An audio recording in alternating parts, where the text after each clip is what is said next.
Coogs House. All right, the Houston Cougars are in the Big 12. We have some fun rivalries, including one with the school in Waco getting stirred up on Twitter a little bit. You are Locked On Cougs, your daily podcast on the Houston Cougars, part of the Locked On Podcast Network, your team every day.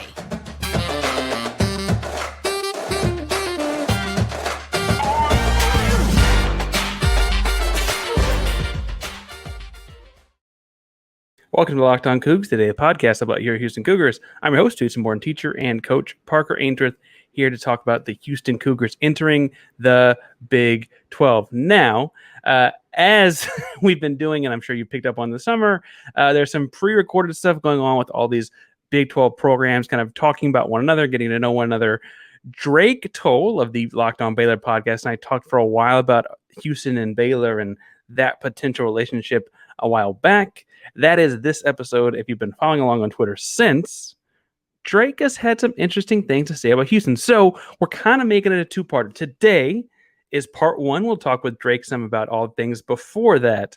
And then tomorrow we'll do part two. We'll catch him back up with Drake. So, hey, talking to him about what all has happened since, because he's had some interesting things to say since, to say the least. That will bump this week's recruiting episode because of the holiday earlier this week. That'll bump that to next Monday. We're talking to Brian Smith about recruiting. Good episode there too. But I'm going to give you Baylor in two parts. Let's do part one. It's a little bit friendlier. Let's jump on it. Welcome to a crossover edition of Locked On Cougs and Locked On Baylor today. I'm one of your hosts, Parker Ainsworth. I'm joined by Drake Toll. Drake, how you doing? Oh, dude, I am sports. That's all I can say. It is the most sportsingest sports time of the year, it feels like. Finals going on in multiple sports. The College World Series is happening as well. Houston's obviously not lucky enough to be in that. I actually don't know. Is Baylor right now? No. Baylor and Houston both. Baseball and softball could have had. Baylor had a good year in softball, but baseball we don't have to talk about today. Fair enough. We are here to talk about, as an expansion team, Houston's first season in the Big 12. We're looking to make a round across the conference and talk to folks that we'll be seeing more of this fall. But first thoughts first, Drake, when you heard the Big 12 expanding and adding the city of Houston, were you just shaking your boots or what were you thinking? Well, Parker, what's interesting about the Houston move is it's the one that brought on maybe the most controversy amongst the Texas schools that are still here. Nobody was upset that BYU was coming to this conference. Nobody batted an eye at Cincinnati and the basketball, football powerhouse they've had in the last decade. UCF brings in one of the biggest alumni bases in the entire country, again, as does BYU. So those three teams are all right, sweet. It's not really a rub with any of those.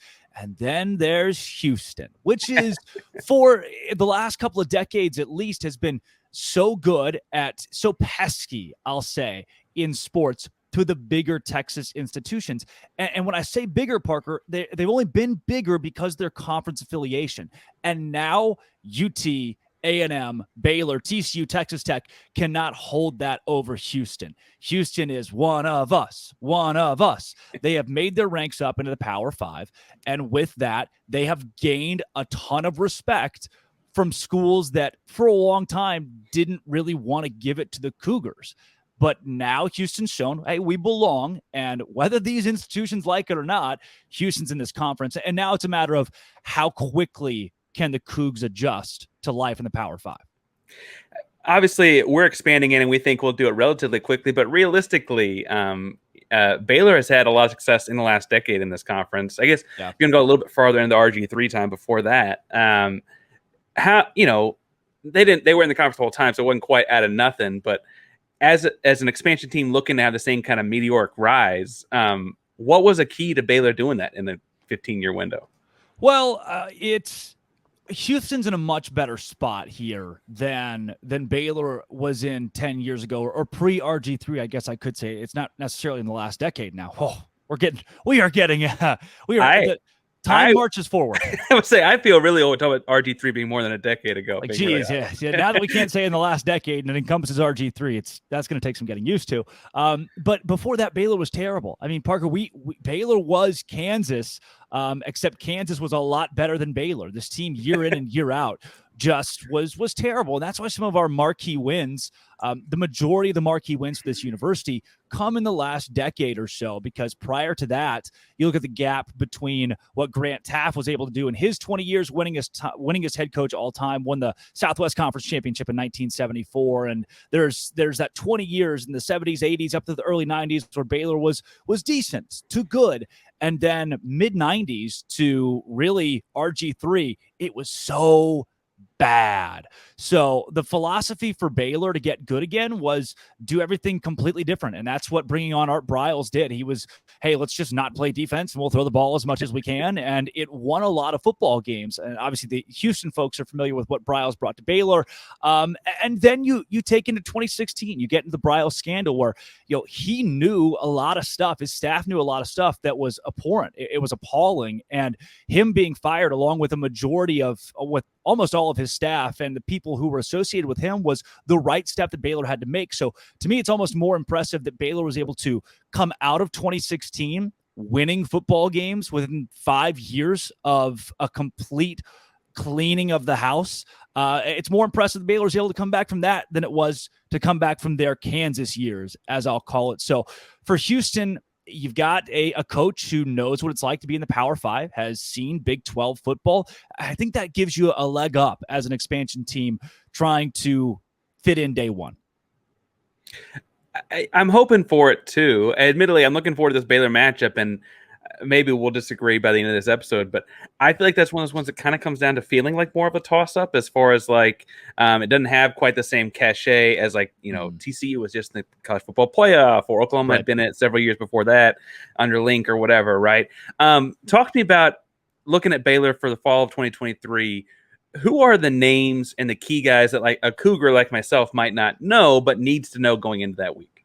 Well, first, there's a quarterback battle that has been ruled over, but isn't really over. Blake Shapen was the starter last season and didn't impress. He had a serviceable sophomore year. He was his first year as a full-time starter, and Baylor fans, most popular guy in town is always the backup quarterback, and Baylor fans were rallying around everybody not named Blake Shapen to be the quarterback last season. So going into this next year, it's a matter of how confident is he going to be. And if it doesn't work out, Sawyer Robertson behind him was a transfer from Mississippi State, one of the best quarterback transfers in this class, so you could plug and play with him. He could be the future. A lot of Baylor fans think that he is the future of being a Mike Leach product, and somebody who learned for 2 years under Leach down in Starkville would have been the next starter if not for their starter at Mississippi State hanging around for extra time. And then for the Bears, Richard Reese was really good last year at running back, was the freshman of the year in the Big 12, and it wasn't close. He was the second best freshman running back in America. He's going to be good again. Dominic Richardson, a transfer from Oklahoma State. And transfers are the name of the game. We got two Barrington brothers out of BYU who will man the offensive line. And the offense, to me, has very few questions. You kind of know what you're going to get. You've seen a lot of these guys before. The line looked really good in the spring game.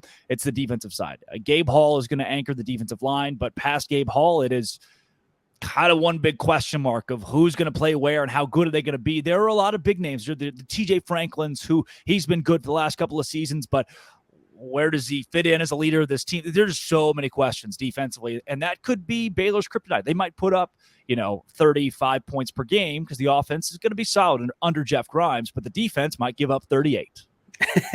38. That feels a lot like a lot of games Houston was involved in last season, where I guess the most notable was SMU finished at 77-63. That was a football score, actually. When you talk about the defense, is it new names? Is it just not names you're very confident in, or what is the hole there? And then I'll go tell Dana we need to look there. Yeah, a lot of new names this year. Baylor fans are going to get. I was at the spring game, and as the PA guys reading out who made the tackle, like, who? I never heard that name before. There were a lot of new ones for me. And as somebody who has been so, I guess, entranced with Dave Aranda defense, what he's done. Phil Snow was up for the Broyles Award. He was the defensive coordinator under Matt Rule here. So defense has not been the issue in the last 5 seasons for Baylor. But this year, for the first time that I can think of since I've started covering the team, it's, that's the side of the ball where you're really not sure what you're going to get next year. So somebody's got to step up. A couple of guys got to step up and be what Terrell Bernard was for Baylor. He was relatively unheard of, and then an injury mid-season was what brought him up into stardom at Baylor, and he became kind of the face. Jalen Petrie, Terrell Bernard, the face of what Baylor was, and Jalen Petrie, a popular name around Houston. And yeah. Now you're missing that on the defensive side. You're missing a big-name guy. We're excited to watch X next season. Well, there really isn't an X right now. Gotcha. Well, I'd like to, answer some of y'all's questions about Houston as well, because as the expansion, the new team, the new kid on the block, I'm sure there are, a handful of those for sure. But first, Drake, we got to talk about our buddies at FanDuel. Coogs House. All right, so it is the summertime, it is baseball season, and it's time to take your first swing at betting on MLB at FanDuel and get 10 times your first bet amount in bonus bets up to $200. That's right, just $20 and you'll land $200 in bonus bets, win or lose. That's $200 you can spend on betting everything from the money line to the over-under to who you think hits the first home run and more. All on an app that's safe, secure, and super easy to use. Plus, when you win, you can get paid instantly. There's no better place to bet on the MLB than FanDuel, America's #1 sportsbook. And right now, they have the Houston Astros tied with the Texas Rangers to win the AL West. Now, as you look at that, we both saw that 4-game series where Houston pulled off 3 in Arlington, beat the Arlington Rangers at their place in their first ever 4-game series sellout, I should say. Big time win there. They further have the Houston Astros at plus 1,000 to win the World Series. Look, we know that odds are in the last 6 years that they're going to at least get close. If not, that feels like pretty good money, even with all the injuries that they got going on. I'm saying to go to FanDuel. I'm saying to take the Astros when in doubt. So sign up today and visit FanDuel.com/lockedon to get $200 in bonus bets. That's FanDuel.com/lockedon. FanDuel, an official partner of Major League Baseball. All right, so Drake, I don't want to make this all about beating you down, but what questions does a Baylor person have about Houston outside of like the humidity and mugginess that is the city? Dude, it's so miserably hot there. You could just take a swallow in December and it's like drinking a glass of water. Parker, what I find interesting here, Houston has probably been the football program that's gotten the most flack, that the most people outside of the Big 12, your talking heads, have thought, here's the school that's going to struggle the most going into the league. Why do you think that is? And what are they getting wrong? Well, I think there's a couple things there. One, this is Dana. I guess Dana's just been there 4 years now. And so you're looking at, in terms of the football program, what had previously been kind of a revolving door. You had Herman, you mentioned Bryles. You also, the names escape me at the moment, but Sumlin, right? You had like guys coming through that just didn't stick around. They kind of use it as a stepping stone. And so it's like, well, what's going to change in joining the Big 12? It's still a stepping stone kind of program to a lot of people. I get upset about that because I kind of think for all of his faults, like Dana, first of all, can call an offense. And second, he kind of seems here to stay. He's not the kind of guy that's like a career like mountain climber. He just get to the top and get to a blue blood or something like that. He came through Houston once before, and he came back very intentionally after having been in the Big 12 for a hot second at West Virginia. I've been on our shows talking about Houston being a potential sleeping giant in this whole thing. If they can keep Houston kids in Houston, that's a really talented recruiting base very, very quickly. Baylor knows as well as anyone. Y'all have taken some of those kids to the Big 12 before Houston was in the Big 12, right? Kyron Drones. There you go. There's a handful of products that you could sprinkle across any of these Big 12 programs. It's not lost on me that Houston's moving into the Big 12 as Texas and Oklahoma moving to the SEC. So there's still kind of that, they can still kind of reach their hands in the cookie pot a little bit. And I guess that's kind of the thinking is like, if A&M and LSU and Texas can kind of steal kids from Houston, what's the difference? But I think with moving Big 12 that we're kind of moving past that. Parker, there's the Texas just collection of football teams that all have the chip on their shoulder because they're from the state that owns recruiting and the state that has the mighty Longhorns who are football history, if you ask them. And now you're going to get matchups like Texas Tech and TCU and Baylor that play Houston. What does it say? You've already mentioned recruiting a little bit. How excited is this fan base to have these Texas matchups now built in and year out? Well, being the biggest metropolitan area in all of the conference now, Houston is obviously a school that is the hashtag is for the city, right? That is very much what Houston builds itself on. But as a city, Houston's kind of got this melting pot of like, it's got TCU alums, it's got Baylor alums, it's got Tech alums, it's got Oklahoma State alums, it's got people from all over the conference. And somewhat selfishly, I feel like just the bragging right to the water cooler on Monday morning, right? Just like the idea of like, someone in the city of Houston that went to those other schools, and having that a bit like that to hang over them when you haven't had that for 30 years, right? Ever since the Southwest Conference broke up, that's kind of been lost. And Houston's kind of been the little brother because they were in the smaller conference for so much of that. So the little brother moniker, I'm sure you've heard that a couple of times, right? The Texas schools love to push that around for teams like SMU and Houston. Now it feels like SMU gets that. Now that the UTSAs of the world, they get to be the true little brothers. Is there a chip on the shoulder for Houston, who's been really good at basketball, at least in the last 10 years or so, big enough to make cases as a favorite to win the national championship last year? If you're Houston, do you feel like you belong in the Power Five already? Like the little brother thing can be thrown on schools like SMU and no longer be Houston's to bear? I think there's absolutely been years, especially if we're talking specifically about the football program, there's been years where it's felt like Houston is at least a mid-level Power Five school. I mean, the Case Keenum offenses, right? The Greg Ward offenses. When you pull in someone like Ed Oliver, right? Like there's been moments where you've had these guys like this feels like a Power Five program. At least maybe not like a national championship contender yet, but it just doesn't get to play the same level of competition. Had competitive games with Oklahoma and Tech and other schools in the Big 12 in the last decade. And so I do think that Houston is hoping as a program to shed that fairly quickly.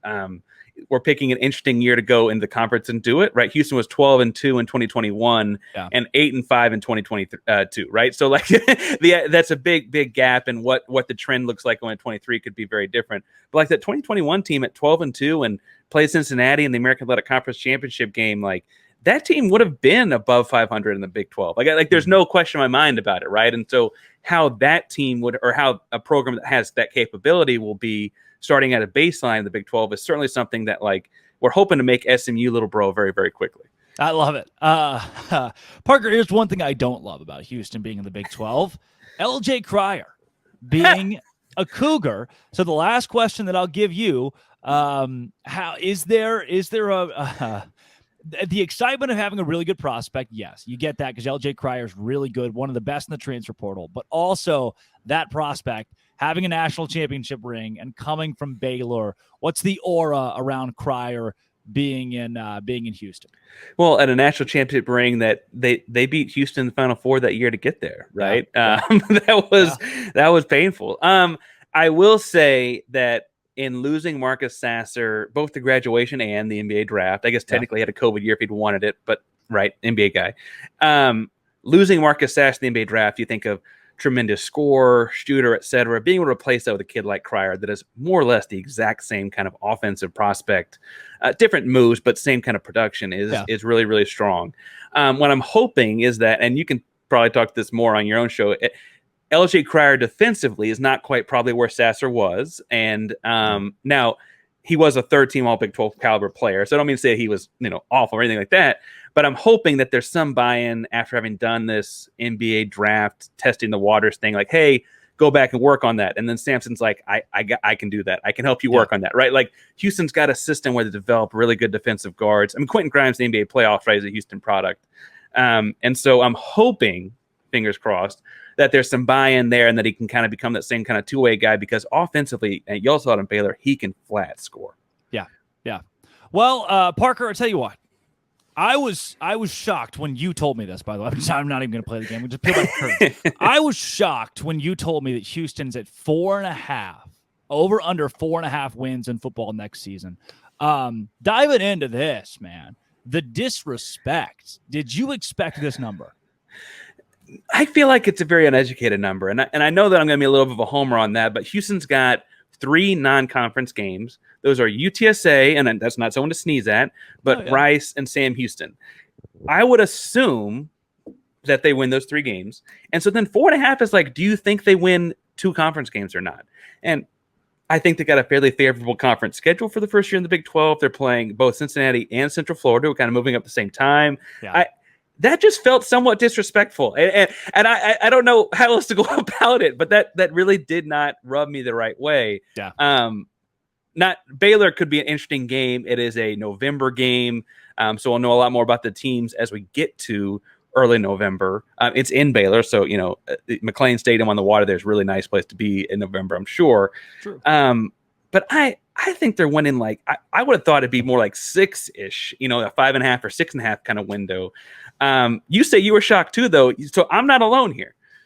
No, yeah, 4.5 seems low. I thought 6 would be a more reasonable number, and that could apply to most of these, for a UCF, Cincinnati, BYU, and Houston could all be put around the 6 range. How well do they adjust to the Power 5?